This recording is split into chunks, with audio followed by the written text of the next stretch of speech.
Actually ఈరోజు సెక్రటేరియట్లో జరిగే ఈ మీటింగ్లో it is basically awareness program and it is being organized in the aftermath of ఉత్తరాఖండ్లో ఏం జరిగిందో మనందరికీ తెలుసు. అయితే అక్కడ ఎందుకు అంత సీరియస్ క్రైసిస్ అయింది, అలాంటి ప్రమాదాలు ఆంధ్రప్రదేశ్లో ఏమైనా జరిగే అవకాశం ఉందా, ఈ మొత్తం సబ్జెక్టు అంటే పర్యావరణం గురించి సెక్రటేరియట్లో చేతన సంస్థ వాళ్ళు ఒక మేజర్ అవేర్నెస్ ప్రోగ్రామ్ కింద తీసుకుంటారు. ఉత్తరాఖండ్లో ఏమైందంటే అక్కడ స్టేట్ డిజాస్టర్ మేనేజ్మెంట్ అథారిటీ ఉన్నప్పటికీ దాన్ని పూర్తి స్థాయిలో కాన్స్టిట్యూట్ చేయలేదు, నిధులు కేటాయించలేదు, ఒక్క మీటింగ్ కూడా జరపలేదు. సేమ్ ఆంధ్రప్రదేశ్లో కూడా మన దగ్గర స్టేట్ డిజాస్టర్ మేనేజ్మెంట్ అథారిటీ ఉన్నా ఇక్కడ కూడా ఒక్క మీటింగ్ కూడా జరగలేదు, నిధులు కేటాయించలేదు.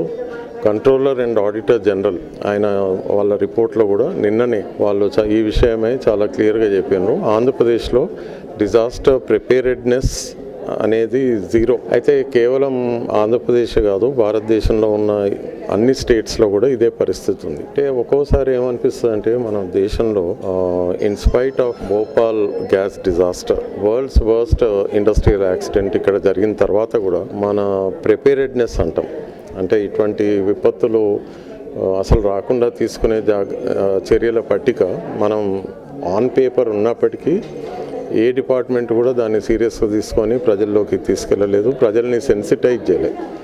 అందుకే మీరు చూడండి, ఈ దేశంలో ఈవెన్ ఫైర్ యాక్సిడెంట్ అయినా ఒక చిన్న యాక్సిడెంట్ ఒక చాలా సీరియస్ అంటే హెవీ లాసెస్కు దారితీస్తుంది. So many things are happening, particularly in Andhra Pradesh. Andhra Pradesh is the land of cyclones, and yet we know why the cyclones are coming.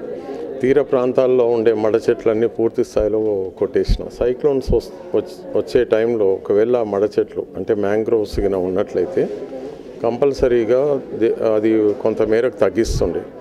ఆ చెట్లన్నీ కొట్టేయడం వల్ల మనకు చాలా తీవ్ర స్థాయిలో నష్టం జరుగుతుంది. డిజాస్టర్స్ మీద ఇప్పుడు దేశం మొత్తం మీద చాలా చర్చ జరుగుతుంది. ప్రపంచ స్థాయిలో అయితే ఈరోజు భూమండలానికి ముంచుకొస్తున్నటువంటి ప్రమాదాలు 5.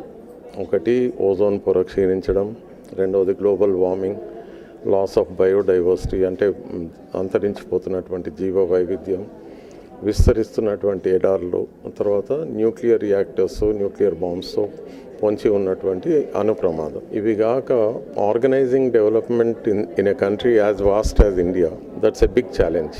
అంత ఈజీ కాదు, ఎందుకంటే understanding the essential needs of the poorest of the poor and coming up with public policies with a view to reduce their agony and to fulfill their essential needs. చాలా పెద్ద సబ్జెక్టు.